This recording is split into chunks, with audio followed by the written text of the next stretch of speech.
Greetings, everyone. I am Curtis Davis, aka the Illuminated One, founder of TON, the Occult Network, as well as the founder and radio show host of Occult Science Radio. And I am here today with my gorgeous co host, and this was her idea. This wasn't mine. I'm not that smart. Okay, this was her idea to do this wonderful, wonderful broadcast of Let's Talk. And I want everybody to give my beloved co-host, wonderful head, Mona Magick, and we are going to be talking about the occult. Okay? I mean, don't get frightened, everybody. The occult is a good thing. Okay? And then once you hear what myself and my beautiful co-hosts have to offer, then people will be a lot more interested. Okay, so Mona, please introduce yourself to the family. Well, hello, and as I tell everybody, if you don't know who I am, then I don't know where you've been. But I am Mona Magick, and it's a pleasure to have this show with Curtis Davis of the Occult Network. So I know everyone's going to be looking forward to just having a lot of fun, lots of information coming to you, and we're going to start off by basically introducing ourselves to those who have been unfortunate enough not to know who we are. So I want to go off and say pretty much that I've been around for a while, and I know you have too.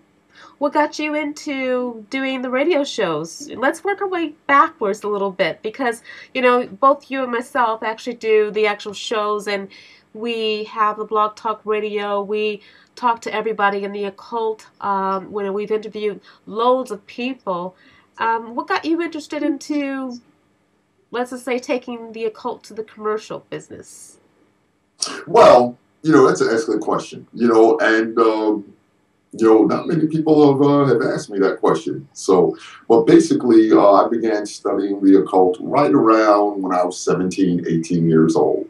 And the more I studied, and I realized it helped me open my eyes, to see a lot of the fallacies that were in the world, miseducation, misinformation, and what have you. And so, as I began to study the occult over the years, I said to myself, well, should I keep this knowledge to myself or should I share it with the masses? Okay. And I wrestled with that for quite some time.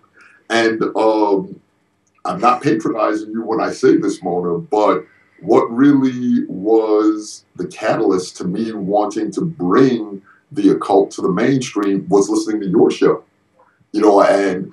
From listening to your show and seeing and hearing some of the tremendous guests on there with regard to the occult, I said, well, perhaps this is something that the public is ready for. Because for so many years, religion, as it's more commonly known, and people use that word out of context, but we'll get to that later. Okay, my term for it is organized distorted doctrine. Okay, and organized distorted doctrine has ruled the day for so long. But then when I look at the effects of what organized distorted doctrine has done, I said, this can't possibly be right because if we're living in a world where people believe in a God and, live by that God's principles, then why is the world so screwed up? Why do we have famine? Why do we have wars and so on and so forth? So there must be something about these organized, distorted doctrine teachings that are not assisting people in awakening to their potential.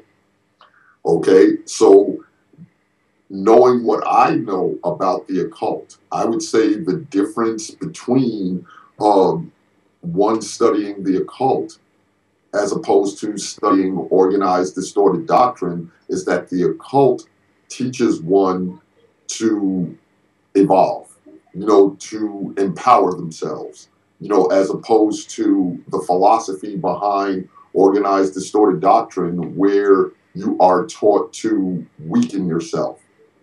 And then as I began to contemplate this more and more, the first thing that came to my mind was all the obstacles that I'm going to encounter. because we're living in a world where people still have an aversion to that word, occult. Okay, so then I realized rather than put obstacles in front of me before they're even there, I said, well, that's what I'm here for, and that's what you're here for, to let everybody know that the occult is not something to be feared, it's to be embraced. And all the word occult means is that which is hidden. Okay, it doesn't mean goblins, it doesn't mean demons and what have you. Okay, all it means is a path to evolution. Okay, so now I'm going to turn, the question back on you now. What led you to the occult? Okay, and made you want to bring it mainstream? Well, I was always raised in it since I was born, so I don't have a quote-unquote beginning. As I've always said to everyone, it wasn't I didn't have a phone drop on my head or something, or I didn't get electrocuted and all of a sudden I saw visions. I actually started taking it commercial because I wanted to help those within the occult. I didn't really give a shit about the people outside of the occult because those people aren't going to do, it's very hard to change a person's mindset. I have seen within the occult, let's just say family, here and there, a disconnection to accepting and to really unifying. And I have to say that I stand very tall in saying that because if you take religion, for instance, if you take, any religion for crying out loud, they stand together. They've got this thing, united we stand, divided we fall. True. The occult is a very powerful, has very powerful origins. And if you take a person who is adept, you can get very far. Yet, you have hardly none that have gotten past poverty and who pretty much are regarded as starving artists. So there's an interdivision in between those in the occult due to arrogance and due to thinking that they can really reach to the top because they want to claim the throne. So it was about really helping a lot of people unify, and not so much unify because many people are into chaos. Many people feel that, okay, why share? Okay, I can understand that. But it's really about the knowledge that really resonates with everyone to help everyone be empowered. And that's exactly why I started to do what I do, because I enjoy talking, I enjoy mingling, I enjoy partying, and I just figured, why not just have a party come in, bring it to me. So I wasn't getting invited to no parties. People said, no, she's not, I had to learn the occult. I had to learn it because I didn't grow up within Western occult at all. I had to learn these little things about four corners and doing a circle and stuff like that. I didn't learn a little stuff like that. I learned a different way, and I had to pretty much understand exactly what everyone was talking about. So I says, okay, fine. I don't know what's going on. Let me just invite people over to talk about it. So I know how to promote. I know how to market. I'm very good at it. And I, first and foremost, I am a seer. I've been reading for forever, for a long time. So I just decided to help everyone. And at first I had a lot of resistance. People were saying, like, you want to help me? I'm like, yeah, don't worry about it. I can help myself. You need help. So, or even it's people who, you've got people out there who are really into the spirituality but don't have time to do the marketing, don't have time to do whatever, or this is not their forte. So I enjoy doing that, and that's why I got into it. Excellent. And basically that's why, and I mean, for a very long time, and I still do, I look at you as a mentor. Okay, because oh no, really, because when I came up with the idea of the Occult Network, once again, those obstacles came into my head, and well, Curtis, how do you think this is going to be received? Okay, because when people see that word occult, you know, they're going to think that you're a devil worshiper, and I mean, you know, Yeah. all the stuff that comes Right. with doing what we do. And then I realized that, well, maybe that is my purpose for being here. You know, maybe this is an idea whose time has come. Okay. And so when I started the Occult Network, at first, you know, I was trying to figure out, well, what type of information should I put out there? You know, should I put out New Age spirituality, metaphysics, you know, hardcore occult, you know, such as Luciferianism and Satanism and things of that nature. But then I realized that they were all, to a certain degree, under the same umbrella. And Right. so then I said, well, how would I market this? Okay. And then that's when you came into the picture. Well, you know what? I Well, mean, your show itself. I mean, because I do remember seeing your site even in its infancy stages that you had the .tv or something. yes, that was Yeah, all yeah, science. exactly. And Correct. I looked at it. I said, how the fuck did he get all this stuff there? Because there was a loads of information, and you know, I said, wow. Because I actually put my stuff up. I have to do, you know, I have to do everything by myself, and I thought that it was really good that you were doing that, and you know that I ended up meeting other people who were just doing it. So it ended up being a collaboration, you know, rather than, you know, what is it, a competition that most people would actually do in business. And that's what I do like about the occult, because people have learned to work together, you know, opposing to, you know, the corporate world, whereas that they may be head to head and try to, you know, body slams, you know, someone with, you know, oh, this person or this company doesn't do this or whatever the case may be. But you know, that's why we're here together today. Exactly. You know, and you know, I also want to inform everyone that, as with regard to the Occult Network, you know, this is not something that I do all on my own. She is the co-founder, okay, and Mona brings so much to the table. I mean, now I've been doing this for a long time. I'm 50 years old. I've been in the occult since, like I said, since I was 17, 18 years old. And there's not a time when I don't converse with her that I don't learn something about the occult as well as business. All right. And you gave me some ideas on how best to market the occult, you know, and these are things that I hadn't thought of before. So when the more I spoke to you, I said, well, wow, maybe this wouldn't be such you know, a major task as I thought it would. Because when I look at the world that we're living in now, you know, we're living in a day and time now where people are more open to this information. Do you find that to be the Oh, case? definitely. Whereas 20, 30 years ago, they would have taken our asses out back and shot us. Yeah, I would agree with that. The only thing that I think that needs clarification is, you know, because both of us come from a time that the occult was, quote unquote, either, you know, witchcraft, Yes. solely witchcraft, or Yes. voodoo, you know, Yes. typically voodoo with you know, dolls, or it was not Satanism, but the worship of Satan, which had nothing to do with Satanism. You know, so they had the little things the way it goes, because I just saw something today in the newspaper about how Beyonce was linked to Satanism, and I highly doubt that. You know, I highly doubt. Woo!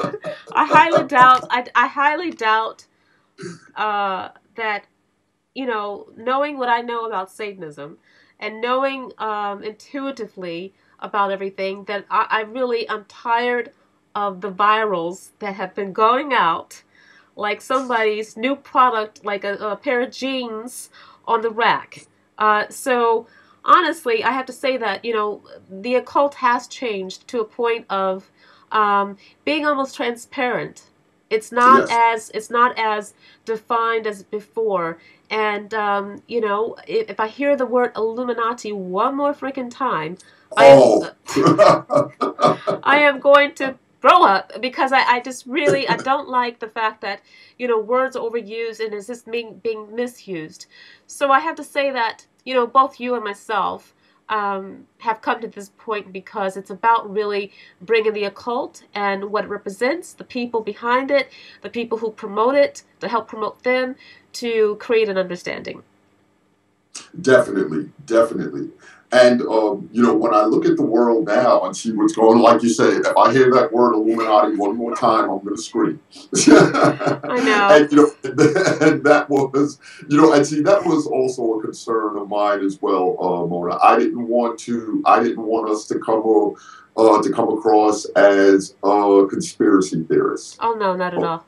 No. Yeah, Got now enough of those. this is yes, and there's enough of those out there.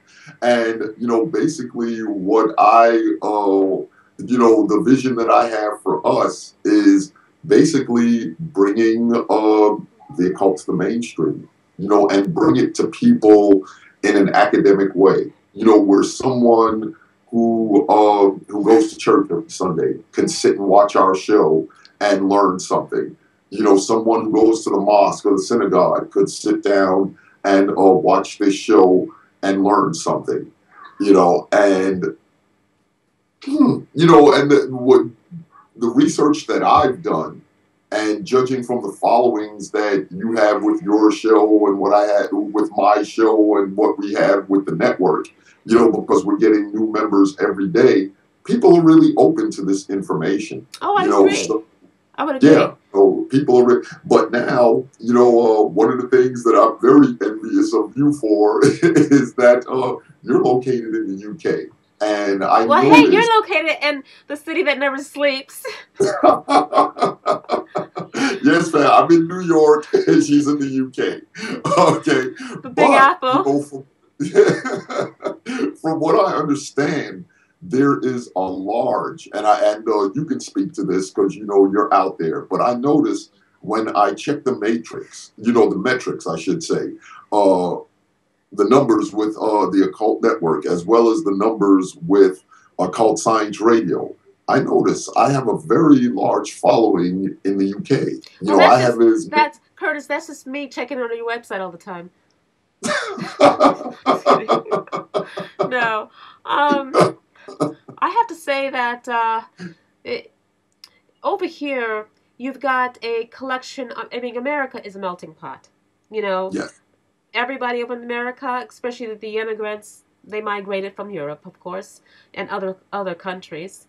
Um, Over here, I would say they aren't as, let's just say, religious as I would say as they are in America.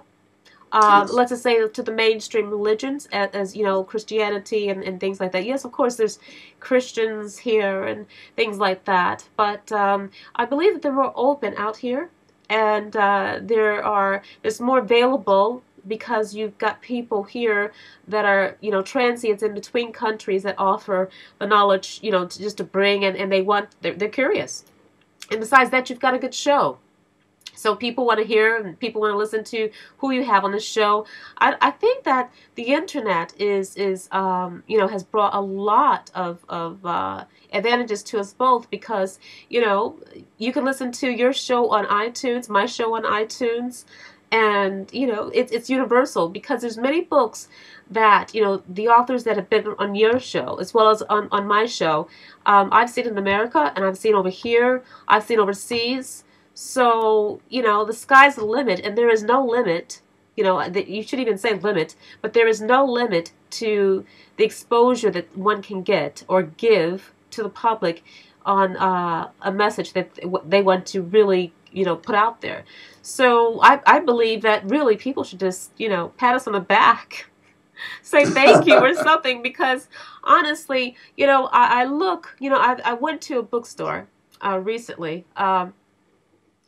and I found myself, because I decided to go to a workshop. I wasn't doing anything. I says, okay, let's just go to a workshop. So, you know, people didn't know exactly what book to get. And lo and behold, I'm looking on the shelf. Oh, I says, oh yeah, I interviewed that person. Oh yeah, I interviewed that person too. I interviewed that person. gosh, I interviewed that person too. You want to know a book? Yeah, get that book right there. So, it feels good to know most of the authors on the shelves, and to know that they're overseas, because all these authors that I recommended were in the U.S. Really? Yes. Yes, indeed. It was amazing. I was really surprised. And they said, now, what did you say that book was? And I says, well, it's probably over there, and it has so many pages. And yeah, the guy's cool. That's true. Because I mean, a couple of times when I was in Barnes and Noble and I would go in the paranormal section, I saw a lot of the people that were on my show as well on the shelves. Yeah, right. So I said, wow, this is awesome. People are in here buying the books of people that I've actually interviewed. So there has to be something to this. And who are some of the occultists that have influenced you? Who are some of the occult authors or occult practitioners who have really influenced you and who you enjoy studying and reading about, as well as interviewing? Holy cow! I wish I could say, I take the fifth, but I'm in the UK. I don't think they have that amendment. Well, honestly, like I mentioned before, let me weasel my way out of this. I didn't start off in the occult from the Western aspect of it. And although I do have certain people who I actually have spoken to and really cling close to from the occult, I have to say at this point that the name is going to be nameless at this point. However, I must say, I certainly understand. I must say that every single person that I have interviewed, I have learned something from, and I'll give you I'll let you know. You see, the thing is that, as you can probably resonate with, when we interview people, we not only interview them, we talk to them off the air. Exactly. We learn about their personalities. We learn about, what goes on the mechanics of their book publisher, to the point of what inspired them to do whatever on the show, to really what doesn't get on the show. And what I've learned is the passion and the drive and the connectivity that we all need to keep, because the problem is that if it wasn't for you, me, and many other people that have come aboard and to start interviewing, many people would just be in their own little cupboards, just basically trying to sell their book and work with the publishers. Not to say that we're the only catalyst to actually help people, because there's many other people out there doing interviews and things like that. But it takes people to take that leap, and we've taken that leap. Many times, I haven't received any type of residuals behind it, and you haven't. No. And it's been about really a collaboration of getting the message out, because that's what I do.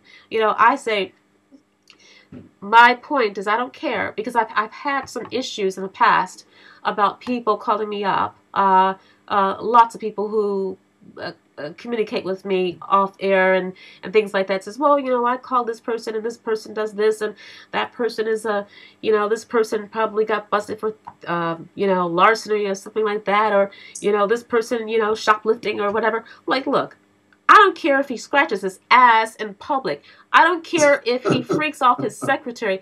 I don't care. His message is what it needs to be delivered. That's all that he was on my show for. And if he doesn't do that, he was not going to be on my show. You got the message, so shut up, because it has nothing to do with what we're trying to get out there. So my point is that it's about really making sure that the message gets through. People will be people. People make mistakes. People sometimes don't make mistakes. And many other people are so quick to stone them, so quick to judge them. So I want to say to everyone, just like, people you've interviewed, if a person steps on a freaking ant, who gives a care? Eats horse meat, who cares? says a vegetarian one time and gets on the show, is it or not? I don't care. It's about the message to help someone, because it's about helping those people who no one else will talk to. Because Exactly. we're not trying to convert anybody. We're trying to educate. We're trying to get that message out. So if it goes through, it does. If it doesn't, then it's for someone else. Exactly. And what I find over the years, in my occult studies, because I would more or less classify myself as, in the beginning, I was an occult practitioner. Okay, I've done rituals and spells here and there, but then over the years, I found myself becoming more of an occult scholar. Okay, and the reason why I did that is because, number one, one of the things that I love about the occult is that it's such a vast landscape. There's Right. so much to learn. And I feel that if one just relegates themselves to one area of study of the occult, okay, they close themselves off from other valuable information. And you just made a very good point, about, a lot of the bullshit and the gossip that goes on in the occult. I mean, some of these people, they behave, just like the people that they're rejecting. Right. And one of the things that I noticed that was missing in the occult, at least in the, this is just from my perspective, is that so many practitioners have put so much stock in all the traditionalism and all the fanfare, the Baphomets, this spell, that spell, the pentagram.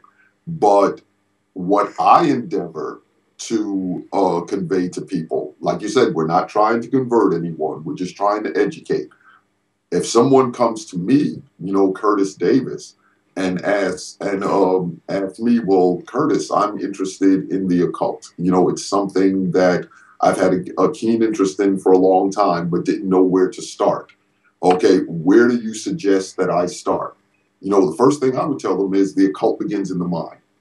Okay, because I find, and I've been around many practitioners as well, who put so much emphasis on the rituals and the spells that what they fail to realize is you can do as many rituals and spells as you want to, but if you don't have the knowing, the belief in your mind that this spell or this ritual is going to be effective, then it's not going to be effective. And I've seen a lot of people who were once occult practitioners, okay, they left the craft and went back to organized distorted doctrine because they told me, I've heard from several of them, oh, well, Curtis, I've tried this ritual and I tried that ritual, the banishing ritual and this ritual, and it didn't work for me. Okay, so as far as I'm concerned, the occult is useless. And the first thing I ask them is, okay, well, let's put away all the toys of the trade, if you will. Right. Let's examine your psyche. Did you actually believe that this spell would be effective? Not believe, but did you know that it would be effective? And in many instances, 9 times out of 10, after interrogating them, if you will, for lack of a better word, I would find that it wasn't the spell that didn't work. It's their mindset that didn't work. Drugs. Just kidding. Well, no, you're not getting what drug like anything else. Yes, there is drug use in the occult world, just a little bit, just a little bit. We don't really use drugs that much in the occult world. Well, with that being said, I have to say that. With that being said, I have to really say that I work on a multi-level aspect when I help people, and then sometimes I have I wouldn't say I have assignments, but I get on certain projects as in, let's say you would call it an investigative journalist. And I've noticed that many people talk about occultists as wackos. Yes. Then occultists talk about other people as fluffs. You know, it's a fluff. It's too fluffy. Then some people say it's too dark. Then they say, well, they're too do-gooders or something like that, or holier than thou. Everybody's pointing the finger, you know, and it really gets really tiring. So it's all about really understanding why someone believes something, and that's what I've actually tried to put on my show, to get the left-hand path, if you will, and the right-hand path to actually look at each other and say, oh, wow, it's not so bad, it's not so fluffy, it's not so dark. Really, it doesn't matter, because it's about really saying, okay, fine, you know, do your thing and I'll do my thing. It's not about, you know, hating on each other or calling each other, you know, ignorant, when honestly, if you think about it, a lot of the stuff out there is quite primitive, because people have just honestly been stuck on stupid about reading stuff from ancient text that they don't even know how to read, and trusting someone else's interpretation, not understanding the culture of why they do what they do, to the point of taking secondary information and then posing themselves as a quote-unquote spokesperson. And that alone has really planted a seed for ignorance in the occult and misinformation. And that's why I work to make sure that I talk to this side, I talk to that side. But I just don't talk. I actually put myself into that situation. I put myself into the community. I put myself into that area. You know, I travel. I speak to people. That's what I do. You won't find me picking up loads of books and going into a library. I would get my ass to the country, talk to the people, and really investigate, rather than have secondhand information that was edited and re-edited due to what the publisher did or did not want. I see. Well, I have to agree with you there, Mona, because when I look at the occult, you know, and you know, specifically occult practitioners, you know, many of them, like you said, are stuck on stupid.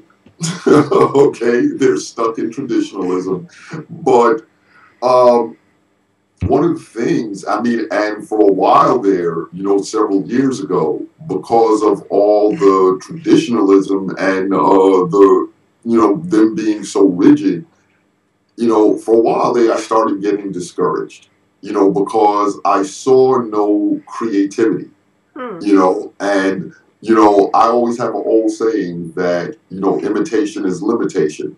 And when you're constantly following, the spells and rituals that people have been doing for 900 fucking years. Okay, where is the creativity? Okay, but then I came across the works of Austin Osman Spare, okay, and Peter Carroll, and they introduced me to something called chaos magic, you know, and sigil magic. And so I said, chaos magic, sigil magic. Let me take a look to see what this is all about. And one of the things that jumped out at me, you know, with the workings of Austin Osman Spare as well as Peter Carroll, that really revived my interest in the occult, was that the best rituals and spells that one can come up with are the ones that you create for yourself. Right. Okay. And, you know, when I began to study chaos magic, you know, what is chaos magic? Chaos magic, from my studies, it basically saying that, oh, forget all that traditional, you know, if you want to do a ritual to find love or money, you know, or you want something in your life, then you go out, you get a goat's head, and you get some pig feet, and you put them all in a bucket together, you know, and you say incantations, and voila. No, the best chaote, takes the best of what they learned, or they innovate. Okay? In other words, instead of following a ritual that somebody's been doing for 900 years, okay, they make up their own rituals. Okay? And so when I began to read that, I was like, wow. You know, I mean, I was just like everybody else. I thought the occult was you had to do a certain ritual this way, you had to do a certain ritual that way. And then my study of chaos magic led me into sigil magic. And I must say, I love sigil magic. You know, if anybody Are would you have the asked, artist? yeah, exactly. You know, if anyone were to really ask me, you know, and I mean, I'm contradicting myself here, you know, because I said earlier that I have always taken a pragmatic approach to the occult rather than a dogmatic approach to it. If someone were to ask me, what is my favorite um, occult study, if you will, I would have to say it's sigil magic. You know, sigil magic is such a fascinating study, and I enjoy practicing it as well. Hmm. Well, the thing is that I I mean, I have to say that there is some ancient magic that is actually, you know, it does work. Yes. Yeah, there is some that actually does work, but I would have to say, honestly, that the most powerful magic I can really say, and I will put, you know, a lot on it, this, that it's not on the shelf and it does not have an ISBN code. So Exactly. I would I'm gonna have to say that because yes, there are some power. There is some power. There are some powerful, some very good grimoires out there. There have been some great magics, you know, out there. Um, but with that said, it's not complete, and it's not supposed to be complete. And most people just want a quick fix. Most people want an abracadabra type of thing. You know, stroke the lamp. You know, or whatever else they want to do. But it's really about empowerment, and people want power, people want control. And what you mentioned about sigil magic and really doing it yourself, it's about the intent, it's about you know, the passion, it's about the psyche, as you mentioned earlier. And you're not going to get that in the empowerment of what someone else has put together based on their actual ritual, or does it say their chant that they actually have done, because that meant something to them. That's why they wrote it. As in any book, any, you know, even any religious doctrine, you know, a person like Enoch and, you know, alphabet, for crying out loud, you know, that is what was reinterpreted to them, um, Dean Kelly. So that's exactly what was interpreted to them. But mind you, had Dean Kelly be Yi Chong and Kwai Che Yong from China, they probably would have said a little bit different, and the Enochian text probably would have been something in Chinese. So, Exactly. you know, really, it's about interpretation of, I'm sorry, reinterpretation, not interpretation, but reinterpretation of what they feel that is said, and also to make it legible and comprehensible to someone else, that it doesn't even mean anything. Because if you think about it, that's like me going into, you know, a couple years, if you pick Dee and Kelly for a while, a couple years, let's say, okay, let's just say you and me are working for the Queen Elizabeth. You know, she puts us on an assignment, we want to do a good job. So we say, you know, hey Curtis, you know, I'm getting these visions, and you know, something's coming through to me. We got to make this legible because other people are gonna have to read it, you know. So let's reinterpret it. But who, you know, if something is that powerful, they are not going to have, quote unquote, 26 uh, parallel letters to the language. What about Greek? What about other, what about, you know, Chinese? I think it's like, was it, I forgot how many characters. But, I mean, come on, for crying out loud. So it's really about the interpretation. So you're right. It's not going to be, um, people need to really wake up. And really think that, some of these interpretations from the past is that of the past, and perhaps it should be relooked at and reinterpreted, because it's a little bit on the wacko side. I agree. And you made a very strong point earlier, Mona, and it's bothered me as well. And I felt it was something that needs to be addressed with regard to the occult as well. When we look at many occult practitioners now, like you said, they're all broke.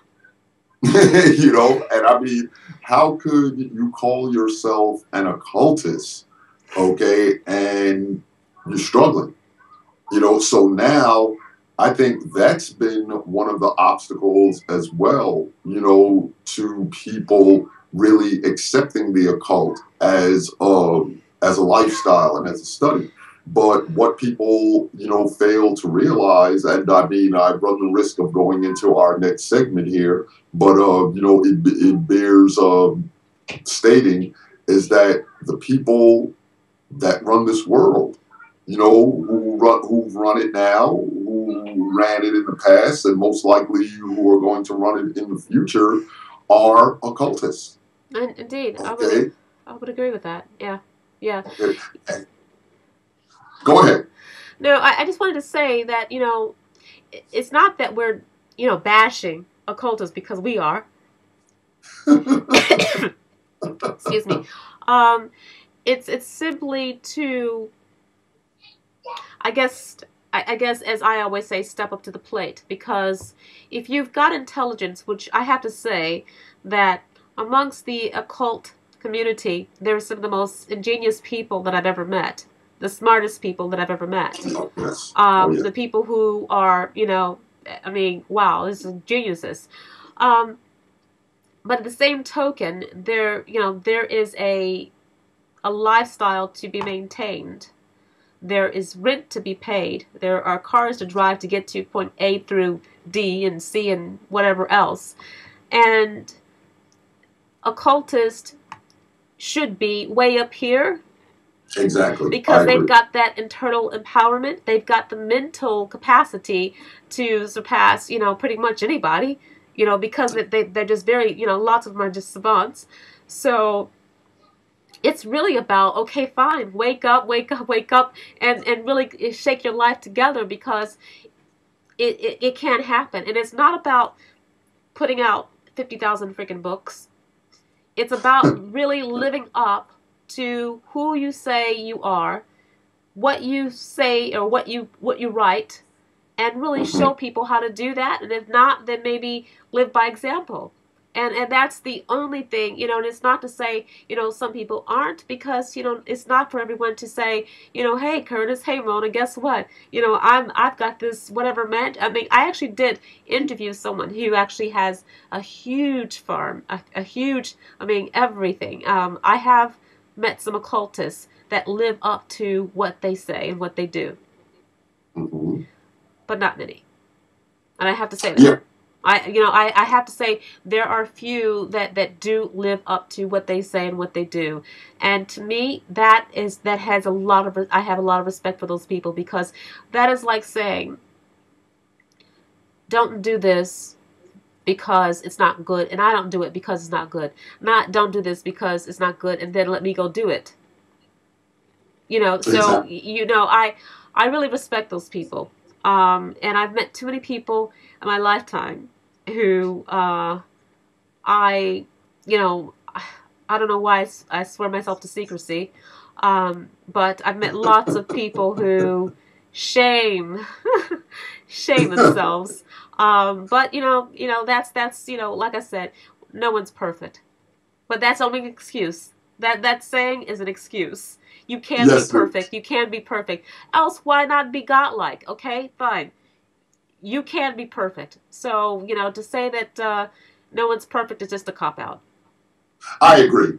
Because when I look at the occult as a tool of self-transformation, if we are microcosms of the macrocosm, if you will, then should we not be perfect? You know, when I I agree. look at I yeah, you agree. know, when look, you know, that's just that's just another form of misinformation where people are told, oh well, I'm only human. You know, I'm gonna make mistakes, and you know, I'm gonna fuck up. Okay, well, as an occultist, I say the only reason why you fuck up is because you haven't achieved your godlike state. And major Okay. godlike efforts and major godlike and to receive, you know, because it's really about, if you are a person who does the rituals, if you are a person who engages with, you know, the deities, the gods, whatever you want to do, demons, angels, whatever the case, turtles, birds, whatever, you know, whatever you want to talk to. And I say this, I mean, everybody, you know, they know my humor. You know, it's a bad humor, but Oh, they if haven't seen mine yet. if you are a person who really engages in whatever you do, then where's the proof? Where, you know, where is it? If you say that, you know, okay, fine, I'm going to teach you how to do this, but yet you don't know how to do it. I have no idea how you can. I can't teach someone how to change oil because I don't know how to change oil from car. Okay? So I'm not going to write a book about it. I'm not going to say it. I'm not going to get on the show. I'm not going to fake it. What I do is because I know what I do. And with the occult, I find lots of people not knowing what they're talking about, but only reciting what they've read and what they've heard, and not what they've practiced and not what they've lived. Oh yeah, you know, because I feel that one has to be a walking representation of that which they claim to represent. Okay, and when I look at what's going on in organized distorted doctrine, you know, I see a lot of those leaders, you know, a lot of those teachers, if you will. Oh, they're riding around in private jets and have 30 cars and have 20 homes, you know, and then I look over here in the occult community and I'm like, okay, what happened? Okay, and I think what's going on here, you know, in the occult community is that we've minimized ourselves because we were afraid of the backlash that we would get if we come to the mainstream. Okay, but then I realized that that's a fear that needs to be overcome as well. I You agree know, with you. because I you agree with know you on that. Yeah. yeah, the people that have, you know, what many people fail to realize is, and I can't wait to hear the feedback on this one. I've said it so many times on the show that the same religions that people are practicing today and have been practicing for a very long time are just mere bastardizations of the occult. I would agree with that. Okay, Sure. yeah, when you walk into any church or you walk into any synagogue or you walk into any mosque, okay, these people don't realize that they're looking at occult practices. Now, what's the difference between those occult practices that go on in those buildings as opposed to the occultists like you and I? Okay, is basically